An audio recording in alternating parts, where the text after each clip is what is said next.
ton to get to there, but let's start by running the floor. NBA action last night. Windy, let's go through the games. How did the Pacers tie things up in their East Series against Milwaukee?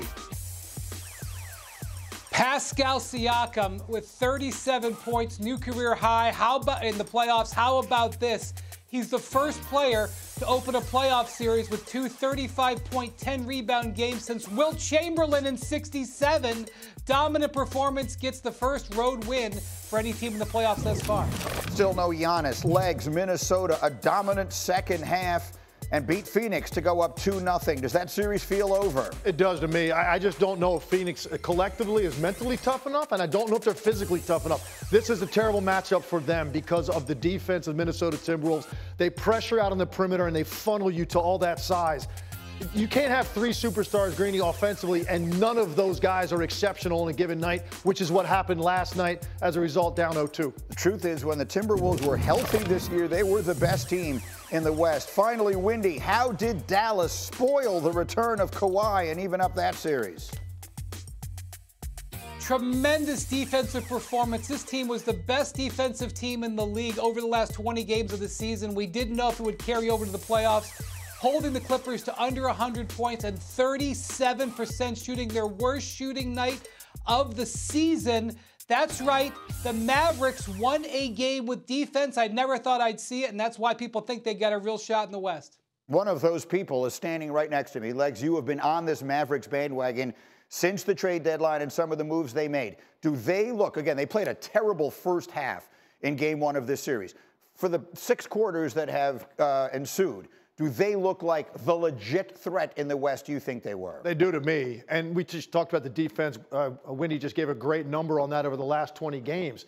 But I think for me, when you add that with the way the new pieces fit and the control of Luka Doncic in close games, that's the biggest X factor. The fact that Luka Doncic cannot be affected in controlling possessions, and he did it again in the fourth quarter of this game. Now, look, I think this was a critical game for Dallas, because Kawhi Leonard is coming back into this series. It's a matter of time before he finds his rhythm. You've got to get them early while he's trying to find it. So this was basically a one-possession game, 6 minutes to go. Absolutely have to get it. Luka delivers the goods late, and he got some help. P.J. Washington was huge, couple corner threes. Kleber hit a three. Kyrie helped. It was a collective offensive performance, but their defense is something we never talk about. They have been exceptional on that end of the floor. Look, the one thing that we're all trying to figure out is who's a legitimate threat to beat Denver in the Western Conference. They're up 2-0 on the Lakers right now. If Monica McNutt was sitting here with us this morning, she'd be yelling and screaming, don't forget Minnesota, don't forget Minnesota. Windy, who do you identify as the biggest threat to Denver in the West? I think it's Dallas, and it's because of the maturity of Luka Doncic. I mean, this was probably the best defensive game he's played in his career. The Clippers shot 2 of 17. I'm going to say this again. The Clippers shot 2 of 17 with Luka as the primary defender. This guy's been a defensive hole most of his career. He's getting it done at both ends. Plus, the Clippers were throwing double teams at him, Greeny.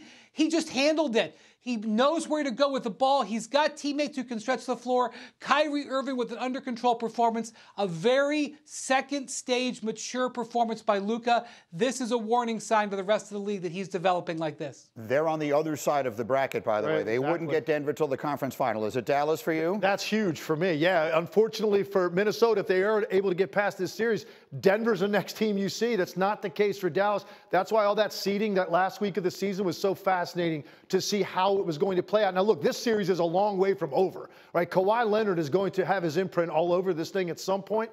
But for me, it's Luka Doncic. He separates the two teams because of his ability to get what he needs for his team in every big spot. Everyone just check out the emotional roller coaster that our beloved colleague Monica McNutt went through in the final seconds of the Knicks win the other night.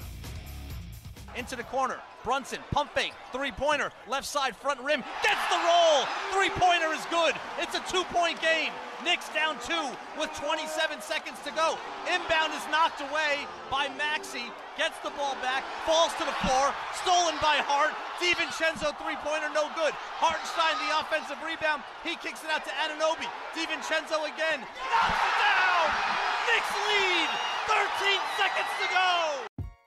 How awesome was that? The expression, I think, spoke for all of us. I was talking to her about it yesterday morning before we came on the air. She said the only thing going through her mind was, say something smart. Say something smart, because everyone was just completely out of their minds at the moment was happening. Yeah, it's what a great reaction, just in the moment watching that. We all felt that way. That was me sitting in my hotel room watching the game. I had the same look on my face. She's the best, and that's the reason why, because she's as passionate about it as any of the fans are. Now, in the meantime, during that sequence, as we discussed yesterday, the officials got everything wrong. The 2-minute report came out yesterday, and as you and Jay Will pointed out, and we talked about with Stephen A. and everything else, they said that after Jalen Brunson made that three, Nick Nurse tried to call a timeout. He should have been granted a timeout. And then Maxey was fouled not once, but twice on the play where they got the ball away from him. So,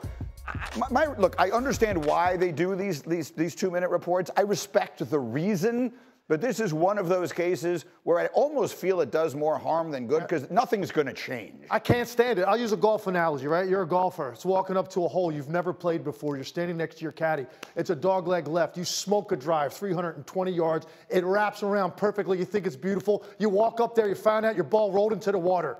And your caddy goes, yeah, you probably should use a 3-wood.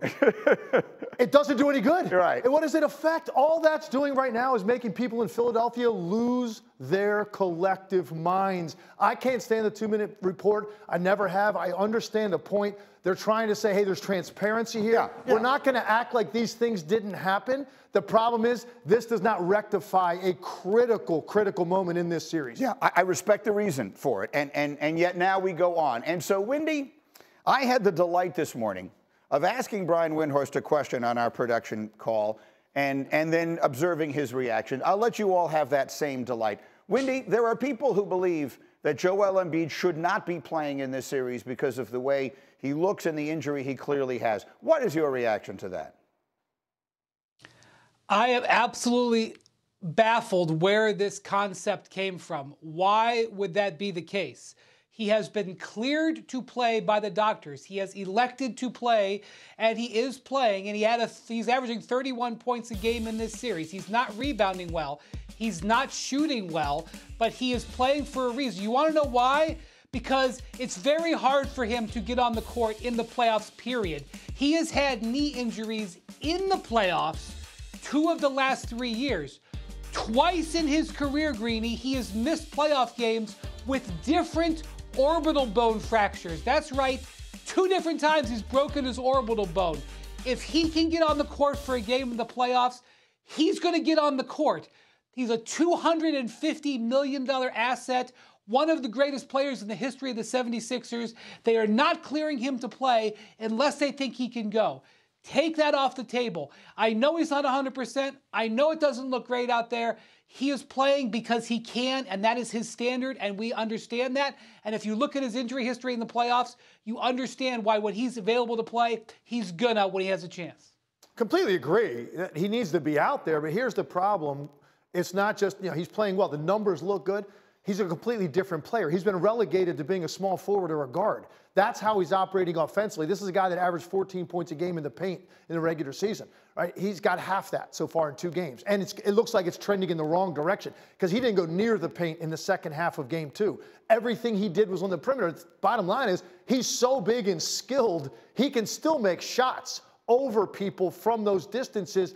But when he's at his best and when the Sixers have a real chance of being a threat in the East, he's the dual threat offensively that dominates you all over the floor. He just can't do that now because he doesn't have the lift. That said, they could easily have won game 1. They could easily have won game 2, and that report we showed you suggests maybe they should have. Can they still win this series? Quickly, Legs, yes or no? I personally don't think they're going to win this series. Would I be shocked if they went home and won a couple games in Philadelphia? I would not, because there's a lot of inconsistencies on the part of the Knicks. This isn't some juggernaut offensively. They've got a margin for error, the Sixers, in this series. I'm concerned, though, the way Embiid looks. Is he going to be able to dominate defensively and on the glass the way he needs to win the series? I don't necessarily think they can. I mean, I feel like if you just parachuted in from another planet and